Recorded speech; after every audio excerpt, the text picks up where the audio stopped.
En el nombre del Padre, y del Hijo, y del Espíritu Santo. Amén. Ave María Purísima, sin pecado concebida. Queridos amigos de la tele, nuevamente juntos con nuestros temas de fe católica, exponiendo la segunda parte del Catecismo de la Iglesia, que es la celebración del misterio cristiano.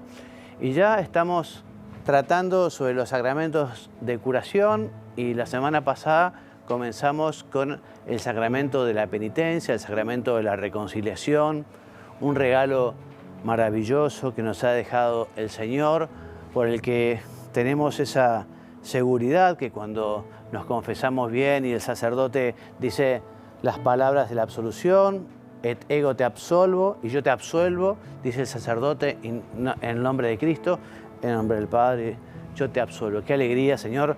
Gracias por este bendito sacramento de la penitencia, de la reconciliación, el sacramento de la alegría, ¿no?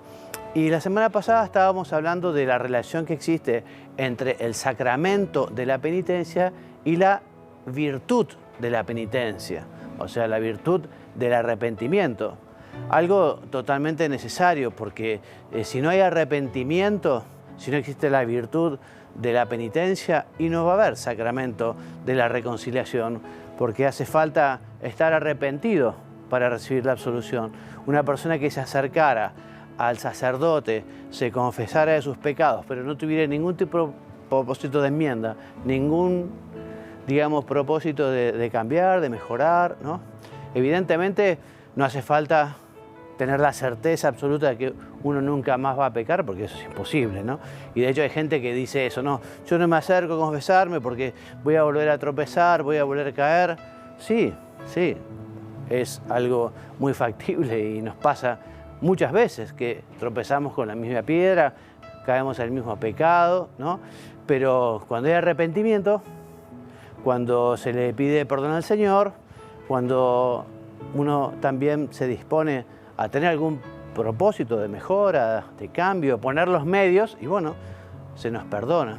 Por eso es muy bueno acudir, aunque uno tenga un vicio arraigado, acudir a la confesión, porque justamente la confesión también nos va a dar esa fuerza para conseguir superar ese vicio o ese pecado reiterado, ¿no? O sea que pedirle al Señor, le pedimos hoy, Señor, ayúdame a tener un verdadero espíritu de penitencia, de arrepentimiento, para que de allí también surja un verdadero propósito de enmienda, un deseo de cambiar, de superar aquello, de dejar ofender a Dios en esa cuestión, ¿no?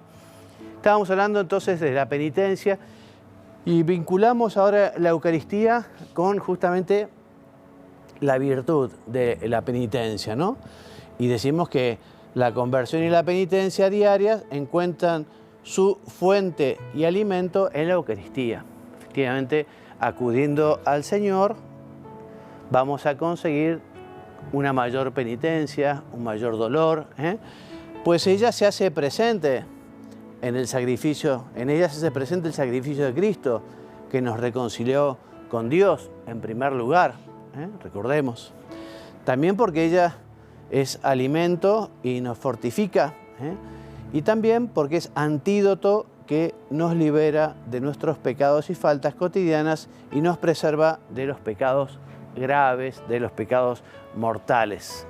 Hemos dicho, recuerdan, ¿no?, que para acercarse a comulgar, para acercarse a la Eucaristía, para recibir la comunión, bueno, hay que estar en gracia de Dios, o sea, no hay que tener ningún pecado grave, ¿no? Además, digamos, de hacer ese ayuno de 1 hora, ¿no? Pero justamente la Eucaristía, y más si es frecuente, nos da esa fortaleza para tener ese espíritu de penitencia, tener ese deseo justamente de no volver a pecar, tener ese propósito de enmienda, ¿no?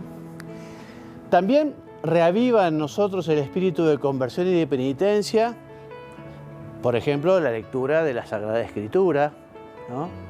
Si leemos Isaías, ¿no?, cuando vemos el Cordero, ¿no?, o justamente cuando leemos la Pasión del Señor, leyendo la Pasión del Señor, nos ayuda justamente a tener más dolor de nuestros pecados, ¿no? También la liturgia de las horas, con los salmos y con las lecturas, el rezo del Padre Nuestro, perdona sus ofensas, como también nosotros perdonamos a los que nos ofenden. No nos dejes caer en la tentación, ¿no? Con actos sinceros de culto, o sea, de adoración, de alabanza y de piedad, o sea, manifestaciones de amor al Señor, Padre, Hijo, Espíritu Santo, a la Santísima Virgen, etc. Nos dice el Catecismo que hay tiempos y días penitenciales a lo largo del año litúrgico. El año litúrgico, digamos, recordamos toda la vida del Señor, que no coincide con el año calendario porque comienza con el Adviento, como preparación para la Navidad, ¿no? Y justamente en este calendario litúrgico, el tiempo de Cuaresma, o sea, la preparación para la Pascua del Señor, la preparación para la Semana Santa, la preparación para ese triduo, ¿no? El tiempo de Cuaresma y cada viernes del año también, ¿no? Es un memorial de la muerte del Señor y son momentos fuertes, dice el Catecismo, de la práctica penitencial de la Iglesia. Que la Iglesia, efectivamente, en Cuaresma es un tiempo muy oportuno para el ayuno, para la oración, para la limosna. Y acá dice el Catecismo, nos anima y nos da ejemplos, ¿no? De qué es lo que podemos hacer en estos tiempos, que son tiempos fuertes. Ejercicios espirituales, qué bueno, ¿no? Un retiro espiritual en Cuaresma para preparar la Semana Santa, unos días de apartarse del mundo. Liturgias penitenciales que nos lleven justamente a hacer el examen de conciencia, a encontrar, digamos, ese dolor de los pecados, a hacer ese propósito de enmienda. Las peregrinaciones como signo de penitencia, esas peregrinaciones, incluso esas caminatas largas, ¿no? Que son también una especie de retiro espiritual, esas caminatas que son de un día o 2 días, en fin, peregrinaciones penitentes, ¿no? Ayudan a pensar, ayudan justamente a hacer examen. Las privaciones voluntarias, como te decía, el ayuno, la limosna, la comunión cristiana de los bienes, o sea, obras de caridad, obras misionales también, ¿no? Es una obra de caridad salir justamente a llevar la palabra del Señor. Los sacerdotes, especialmente, ¿no? En Cuaresma, animamos, pero ya digo, todos los viernes de Santo y además puede ser todos los viernes del año y además, digamos, siempre es oportuno tener algunos pequeños sacrificios, algunas pequeñas mortificaciones, algunas pequeñas privaciones, no porque seamos masoquistas, ni mucho menos, sino para decirle, Señor, quiero manifestarte mi amor con esta privación, que muchas veces también serán detalles de servicio para con los demás, detalles para mejorar el trabajo, el orden. Tenemos un campo de mortificación, de sacrificio enorme, enorme, ¿no? Bueno, entonces todo ese proceso de la conversión y de la penitencia fue descrito maravillosamente por Jesús en la parábola del Hijo Pródigo. La parábola del Hijo Pródigo, la verdad que son unas páginas de la literatura universal preciosas, bellísimas, bellísimas, que el Catecismo además nos hace como una breve narración o síntesis del contenido esencial de esta parábola que cuenta Jesús, porque el Catecismo dice que justamente lo que le sucedió a aquel hijo fue esa fascinación de una libertad ilusoria, una falsa libertad, ¿no? Por eso le pide la herencia para tener ese dinero y así abandona la casa del padre, pero justamente después de gastarse todo aquel dinero se encuentra en una miseria extrema, ¿no? Y allí comienza justamente su proceso de conversión, porque bueno, sufre la humillación profunda de verse obligado a apacentar cerdos, ¿no? Que además no podía ni siquiera comer las bellotas con las que se alimentaban los cerdos, ¿no? Entonces eso comienza a ser un motivo de reflexión, de oración, y lo va llevando justamente a ese arrepentimiento y a esa decisión de declararse culpable y así comenzar el camino de retorno, ¿no? El camino de retorno, que cuando el padre lo ve, se ve que lo esperaba, ¿no? Lo ve, sale al encuentro de su hijo, que lo abraza, lo besa, ¿no? Además también dispone que le pongan un mejor vestido, que le pongan un anillo, ¿no? Que se haga un banquete de fiesta. Bueno, todos estos, dice el catecismo, símbolos de esta vida nueva, de esta vida pura, de esta vida digna, de esta vida llena de alegría, porque el hijo estaba perdido, ¿no? Y vuelve a la casa paterna y el padre lo perdona y le da un lugar impresionante en el seno de su familia, que es la Iglesia. Solo el corazón de Cristo, que conoce las profundidades del amor de su Padre, pudo revelarnos el abismo de su misericordia de una manera tan llena de simplicidad y de belleza, ¿no? Si no lo leíste hace mucho, aprovecha, puede ser un objetivo de la clase de hoy, de la charla de hoy, del encuentro de hoy, ¿no? Voy a meditar la parábola del hijo pródigo, o voy a leer algunos clásicos, porque hay varios libros, ¿no? De Chevreut, de Neumann, ¿no? Hay varios libros así que, digamos, también el autor espiritual cuenta un poco más, ¿no? Usando la imaginación de cómo pudo haber sido aquella parábola, ¿no? Que es preciosa. Bueno, vamos a hablar ahora del sacramento de la penitencia y de la reconciliación. Hablamos antes de la virtud de la penitencia, ¿no? Tan necesaria. Ahora vamos a hablar del sacramento, pues uno de los 7 sacramentos que nos dejó Jesucristo, uno de los 7 sacramentos de la Iglesia, que fundamentalmente, como hemos dicho, nos ayuda a recuperar la amistad con Dios si se ha perdido, o aumentar la gracia, porque efectivamente el pecado es ante todo ofensa a Dios y una ruptura de la unión, de la comunión con Él, ¿no? También es una cierta ruptura contra la unión o la comunión con la Iglesia a la que pertenecemos, por ese misterio de la comunión de los santos, ¿no?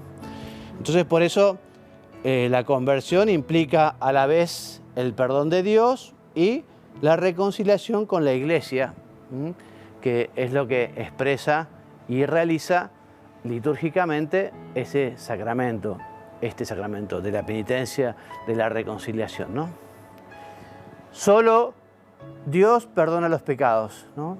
Y de hecho sale en la Sagrada Escritura, ¿no? Por ejemplo, aquel que bajaron en una camilla, lo bajaron del techo, ¿no? Primero le dijo, tus pecados son perdonados. Y la gente decía, pero ¿cómo puede perdonar los pecados, ¿no? Y Jesús dice, bueno, ¿y qué es más fácil decir? ¿Tus pecados te son perdonados? O levántate, toma tu camilla y vete, ¿no? Y para mostrar justamente que era Dios y que Él puede perdonar los pecados, le dijo al paralítico, ¿no? Levántate, agarrá la camilla y volvé a tu casa, ¿no? El Hijo del Hombre, entonces, tiene ese poder de perdonar los pecados, y le ejerció ese poder divino, perdonando. Y en virtud de su autoridad divina, Jesús también confirió ese poder a los hombres para que lo ejercieran en su nombre, ¿no?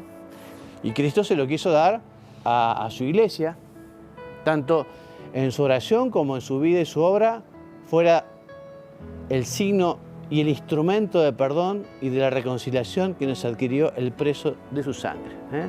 Él que nos recuperó la gracia muriendo en la cruz, Él que nos reconcilia con el Padre dando hasta su última gota de sangre. Bueno, Él quiere dar a su Iglesia esa capacidad, digamos, de ser instrumento de perdón. Antes de continuar, ¿no? Vamos a hacer el corte y vamos a escuchar a Monseñor Munilla que nos cuente, explicando un punto del compendio, cómo se puede manifestar la penitencia. Número 301 del compendio del Catecismo. ¿De qué modos se expresa la penitencia en la vida cristiana? Y responde, la penitencia puede tener expresiones muy variadas, especialmente el ayuno, la oración y la limosna. Estas y otras muchas formas de penitencia pueden ser practicadas en la vida cotidiana del cristiano, en particular en tiempo de Cuaresma y el viernes día penitencial. Habla de formas de expresar la vida, la penitencia en la vida cristiana. Hay formas más exteriores, formas más interiores. Bien sabemos que Jesús remarca mucho la importancia de que la penitencia se exprese en obras interiores. Las obras, los signos exteriores que también vemos en la Sagrada Escritura es: se vistieron de saco y de ceniza, y exteriormente estaban en una actitud de penitencia que todo el mundo veía. Están vestidos de saco y de ceniza, están haciendo penitencia. Y Jesús dice: cuidado, debe de ser especialmente, ¿no?, la penitencia interior la que autentifique los signos exteriores. En la tradición de la Iglesia se ha hablado de 3 modos principales de penitencia, que son los que predica la Iglesia al inicio de la Cuaresma. Una tríada. La tríada es oración, ayuno y limosna. ¿Eso de dónde lo ha sacado la Iglesia? ¿Se lo ha inventado? No, eso está perfectamente recogido después del discurso de las bienaventuranzas del Evangelio de San Mateo, que está en el capítulo 5, en el capítulo 6 comienza hablando de, cómo vivir la limosna, la oración y el ayuno. Dice: cuidad de no practicar vuestra limosna delante de los demás, cuidad de no practicar vuestra oración delante de los demás, cuidad de no practicar vuestro ayuno delante de los demás. El capítulo 6 de San Mateo está subrayando que sí, oración, ayuno y limosna son los 3 consejos principales de cómo vivir la penitencia, pero tienen que ser practicados con un espíritu hecho ante Dios, nuestra oración hecha ante Dios, nuestro ayuno hecho ante Dios, nuestra limosna hecha en lo secreto. Y tu Padre que ve en lo secreto, Él será el que te dé el don de la purificación a través de esa penitencia, ¿no? Por lo tanto, un elemento clave para que la penitencia tenga valor es que sea hecha ante Dios, no ante los ojos de los hombres. Que sea hecha con un espíritu de autenticidad. Oración, ayuno y limosna.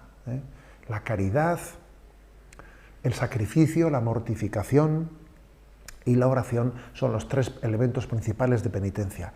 Luego, digamos que la tradición de la Iglesia y también la propia Escritura nos enseñan otros muchos medios también de penitencia. Hay muchos, ¿no? Como son, por ejemplo, la reconciliación. El que alguien se reconcilie de sus enemistades.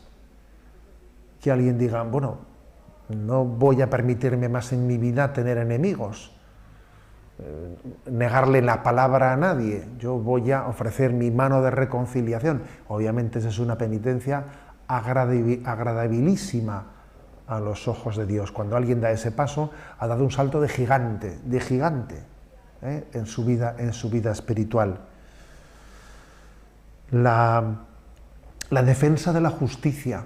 Cuando alguien defiende la justicia y defiende a los pobres, obviamente es una obra de penitencia que purifica nuestra vida. La revisión de vida, la dirección espiritual, la revisión de vida, el examen de conciencia, es otro camino de penitencia clave, importantísimo, que cada día, yo creo que en este momento en el que vivimos, ese acompañamiento, ese ponerme en manos de que alguien me ayude, ese acompañamiento espiritual es clave en esa vía de penitencia, de purificación interior. Y ahora voy a decir algo muy importante. Abrazar la cruz de nuestra vida, esa es una obra de penitencia fundamental. Abrazar la cruz de nuestra vida, cada uno sabe cuál es. A veces la falta de salud, los sufrimientos, las contradicciones de la vida. Esa sí que es una obra de penitencia real y auténtica. Poco sentido tendría que uno esté buscando otras penitencias y sin embargo esté repudiando, rehuyendo, huyendo de la penitencia que consiste en abrazar la cruz de su vida, ¿no? La aceptación de las persecuciones también, de las incomprensiones, ¿no?, que a veces acontecen en nuestra vida, abrazando la cruz de nuestra existencia. Quizás os va a sorprender esta que voy a decir ahora, pero otro elemento de penitencia muy hermoso en la tradición de la Iglesia es la lectura de la Sagrada Escritura. La palabra de Dios purifica nuestra vida. No sé si conocéis un detalle, y es que cuando los sacerdotes leemos, proclamamos el Evangelio en las celebraciones litúrgicas, como bien sabéis, después de proclamarlo, besamos el libro sagrado. Y entonces el sacerdote hace una oración secreta. Hay algunas oraciones secretas que hace el sacerdote que no son dichas en voz alta, no son escuchadas, y una de ellas es la que hace el sacerdote cuando ha leído el Evangelio, ¿no? Per evangelica dictas deleantur nostra delicta, que quiere decir, por estas palabras que he leído, sea yo purificado de mis pecados. Curiosa esa oración de la liturgia. Si la puede decir el sacerdote cuando lee y proclama el Evangelio ante la asamblea, también la puedes decir tú cuando lees la Sagrada Escritura y dices, Señor, que por esta palabra que he leído yo sea purificado en mi vida, ¿no? Por lo tanto, son muchas las formas, ¿no?, de poder llevar adelante la vida de penitencia para ir preparando, ir caminando nuestra vida hacia la salvación, hacia la plenitud de la santidad, recordando siempre que en la tradición de la Iglesia la tríada del que se proclama al inicio de la Cuaresma es lo fundamental: oración, penitencia y ayuno. Muy bien, volvemos, y les decía que Cristo quiso dar a su Iglesia esta potestad, esta capacidad de perdonar los pecados, ¿no? Este poder de dar la absolución se lo dio al ministerio apostólico, o sea, a los sacerdotes, a los que han recibido el sacramento del orden. Recordemos, el apóstol es enviado en nombre de Cristo, es Dios mismo quien a través de él exhorta y suplica: dejaos reconciliar con Dios. Esa reconciliación con Dios también nos lleva, como les decía, a reconciliarlos con la Iglesia, porque el pecado nos aleja de Dios y nos aleja de su cuerpo místico, que es la Iglesia. Durante su vida pública, Jesús, no solo perdonó los pecados, sino también manifestó su afecto, su cariño hacia el pecador, hacia los pecadores, ¿no?, que son perdonados y vuelven también a la comunidad del pueblo de Dios, de donde el pecado los había alejado, incluso los había excluido. Bueno, Jesús admite a los pecadores a su Iglesia. Él mismo se sienta a su mesa, ¿te acordás, no? El Señor se sienta a la mesa y también dice, bueno, ¿quién necesita del médico sino los enfermos? Entonces Jesús vino a curar a los enfermos, a perdonar a los pecadores. Obviamente a los pecadores que están arrepentidos, ¿no? Obviamente aquellos que ya no quieren volver a caer en ese pecado. Y así el Señor les da también la autoridad de reconciliar a los pecadores con la Iglesia. Y bueno, esta dimensión eclesial de su tarea se expresa particularmente en las palabras en las que Jesús le dijo a Simón Pedro, ¿no? Simón Pedro, cabeza de la Iglesia, el primer papa, le dice: a ti te daré las llaves del reino, y lo que ates en la tierra quedará atado en el cielo, y lo que desates en la tierra quedará desatado en el cielo, ¿no? Así Jesús le dio al colegio de los apóstoles, unidos a su cabeza, Pedro, ¿no?, esta función de atar y desatar. Atar y desatar significa aquello, ¿no? A quien excluyáis de vuestra comunión será excluido de la comunión con Dios. Y aquel a quien recibáis de nuevo en vuestra comunión, Dios lo acogerá también en la suya. Así que esta reconciliación con la Iglesia es evidentemente inseparable de la reconciliación con Dios. ¿Qué más decimos del sacramento del perdón? Comenzamos recordando que es uno de los 7 sacramentos, recordamos que fue instituido por nuestro Señor Jesucristo, en favor de todos los pecadores de su iglesia, porque todos después del bautismo volvemos a pecar.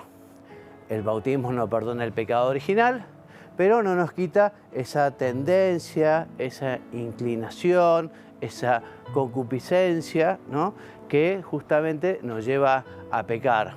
Entonces, justamente después del bautismo, que es el primero de los sacramentos, el que nos abre la puerta a los demás sacramentos, por el que recibimos al Espíritu Santo, por el que comenzamos a pertenecer a la iglesia, bueno, después del bautismo existe este sacramento del perdón que también nos quita los pecados cuando acudimos a él arrepentidos, ¿no?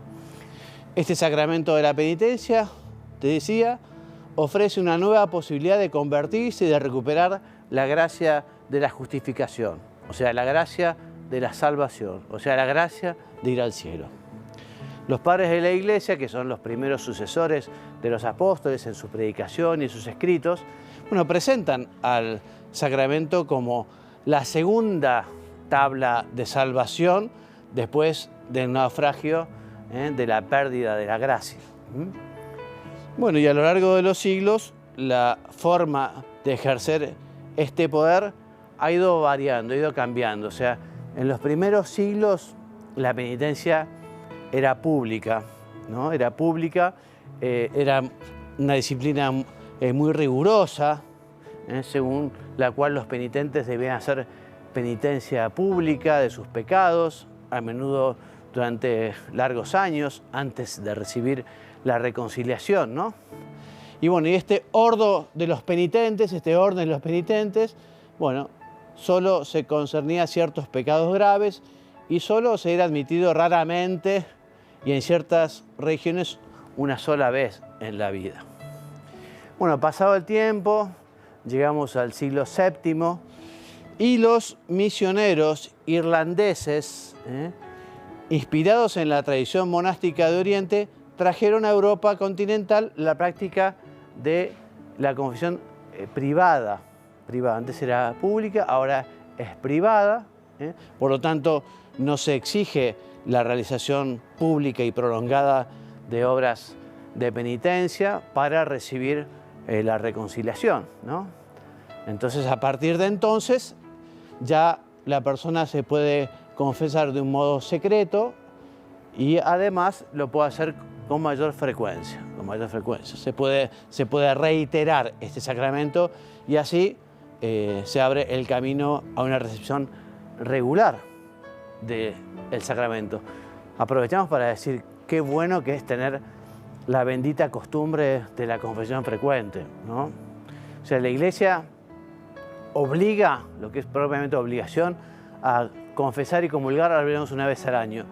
Pero qué oportuno que es confesarse con frecuencia, incluso aunque uno no tenga faltas graves, aunque uno tenga pecados mortales, ¿no? Acercarse para confesarse de los pecados más leves o pecados veniales, para recibir la gracia de Dios, ¿no? Qué bueno también poder convertir la confesión en un espacio para la dirección espiritual, para el acompañamiento espiritual. Pues cuando uno se confiesa siempre con el mismo sacerdote, el sacerdote a uno lo va conociendo, ¿no? Y uno va pudiendo charlar sobre temas que a uno le cuesta, entonces le van a dar un consejo, van a rezar por uno, quizá le aconsejen un libro, quizá algunos objetivos, algunas metas, ¿no? La confesión es un lugar muy interesante, muy importante y muy bueno y muy oportuno para la dirección espiritual, Aunque ustedes saben que también el penitente tiene ese derecho al secreto, no tiene por qué darse a conocer. Por eso es importante, y así lo prescribe el Código de Derecho Canónico, que en todas las iglesias haya un confesionario con rejilla, un lugar donde pueda acudir el penitente y sin darse a conocer, ¿no? Por ese derecho que tiene, confesarse de los pecados, ¿no? Bien, entonces repetimos, desde el siglo VII con los irlandeses, ¿no? Con esta nueva modalidad de confesión, ahora se permitirá integrar en una sola celebración sacramental el perdón de los pecados graves y también de los pecados veniales, ¿no? Esta es la forma de penitencia que se practica en nuestros días, en la actualidad, ¿no? porque a través de estos cambios que la disciplina y la celebración de este sacramento han experimentado a lo largo de los siglos, se descubre una misma estructura fundamental. ¿Y cuáles son los elementos esenciales que notamos en el sacramento de la penitencia, de la reconciliación desde el principio, desde siempre? Bueno, por un lado están los actos del hombre, los actos del penitente, los actos de quien se confiesa, ¿no? Entonces, esta persona, con la gracia del Espíritu Santo, se acerca, ¿no? Y primero, ¿qué tiene? La contrición, el dolor, el arrepentimiento. Luego, la confesión, o sea, la manifestación, la exteriorización de los pecados. Y por último, la satisfacción, que es el cumplimiento de una penitencia que el sacerdote da al que se confesó. Estos son los actos del hombre. Pero por otro lado está la acción de Dios por medio del ministerio de la Iglesia, que es justamente el perdón. Lo hemos dicho, por medio del obispo y sus presbíteros, la Iglesia, en nombre de Jesucristo, concede el perdón de los pecados, determina la satisfacción, ora también por el pecador y hace penitencia con él. A los sacerdotes se nos recomienda que justamente recemos por aquellas personas que van pasando por el sacramento de la penitencia, por el sacramento de la reconciliación, rezar por ellos, ¿no? Y ofrecer también oraciones, mortificaciones, sacrificios. Y así el pecador es curado y restablecido en la comunión eclesial, ¿no? La fórmula de la absolución tiene un elemento esencial que es justamente mostrar lo que es la misericordia del Padre, ¿no? Como lo muestra también la parábola del Hijo Pródigo, ¿no? Realiza la reconciliación de los pecadores por la Pascua de su Hijo y el don de su Espíritu a través de la oración y el misterio de la Iglesia, ¿no? Y la fórmula de la absolución, la que dice el sacerdote, dice así: Dios Padre misericordioso, que reconcilió consigo al mundo por la muerte y la resurrección de su Hijo y derramó el Espíritu Santo para la remisión de los pecados, te conceda por el misterio de la Iglesia el perdón y la paz, y yo te absuelvo, dice el sacerdote, de tus pecados, en nombre del Padre, y del Hijo, y del Espíritu Santo. Amén. Esta es la fórmula. Vamos a comenzar a hablar un poquito de los actos del penitente, ¿no? Vamos a hablar de la contrición, vamos a dejar la confesión y la satisfacción para la semana que viene, ¿no? Entonces, decíamos que la virtud de la penitencia, la virtud del arrepentimiento, la virtud del dolor, mueve al pecador en su corazón, la contrición, mueve también la boca a la confesión, a decirlo, a manifestarlo, ¿no? Y a la humildad y a la fructífera satisfacción. O sea, el cumplimiento de esa penitencia que nos dirá el sacerdote. ¿Qué es la contrición? Ya lo hemos dicho más de una vez. Es el primero de los actos de los penitentes y es un dolor del alma y una detestación, o sea, un rechazo del pecado cometido con el propósito o con la resolución de no volver a pecar. Bueno, cuando ese deseo brota del amor de Dios, cuando realmente de corazón uno está dolido por haber ofendido a un Dios que nos quiere tanto y que nos cuida tanto y que tanto nos da, bueno, ese dolor de corazón se llama contrición perfecta o contrición de la caridad. Y esta contrición perfecta perdona los pecados veniales y obtiene también el perdón de los pecados mortales si comprende, si va unida a ese propósito de acudir tan pronto se pueda a la confesión sacramental.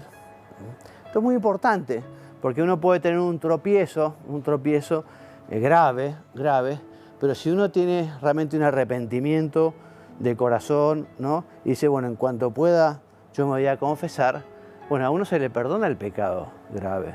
O sea, que si hay un accidente, si uno fallece, digamos, no se va a condenar. Lo que no sería nada lógico, pero que a veces pasa, es que la gente diga, bueno, yo cometí un pecado grave, bueno, entonces hasta que no me confieso, ya que estoy en el charco, chapoteemos, ¿no?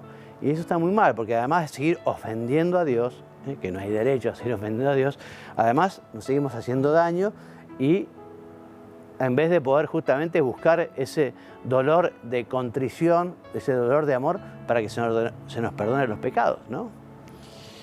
Entonces también existe una contrición imperfecta, llamada atrición, que es un don de Dios también, que nos impulsa a la confesión, pero este dolor, más que del amor a Dios, más del reconocimiento de la bondad del Padre, bueno, nace de la consideración de la fealdad del pecado o del temor de la condenación eterna, condenación eterna del infierno.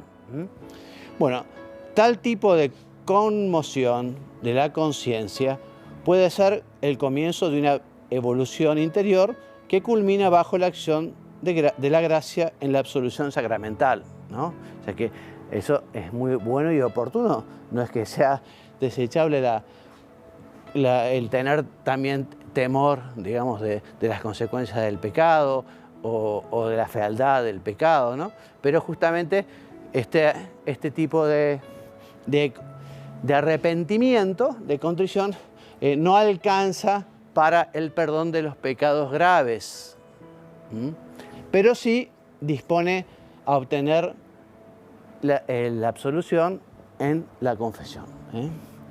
Bueno, entonces conviene preparar la recepción de ese sacramento mediante un examen de conciencia, o sea, detenerse a pensar un poquito, bueno, desde la última confesión bien hecha, de qué quiero pedirle perdón al Señor y pedirle luces al Espíritu Santo y hacer un poco de examen de conciencia.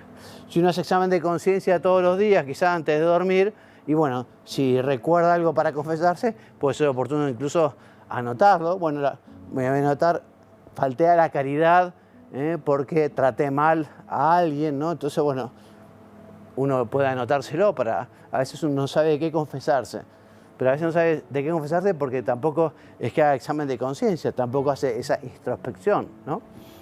Bueno, para esto los textos más aptos de este respecto se encuentran en el Decálogo, en los Evangelios, en las cartas de los apóstoles, en el Sermón de la Montaña, en las enseñanzas apostólicas, ¿no? Incluso si uno busca en internet y pone en cualquier buscador examen de conciencia para una confesión, va a encontrar un montón de exámenes de conciencia con preguntas que nos ayudan justamente a pensar un poquito y prepararnos para la confesión. Bueno, continuaremos entonces el próximo programa con los actos del penitente y en el próximo programa veremos la confesión de los pecados y la satisfacción. Así que hasta la semana que viene, si Dios quiere, que Dios los bendiga y los haga muy santos. Amén.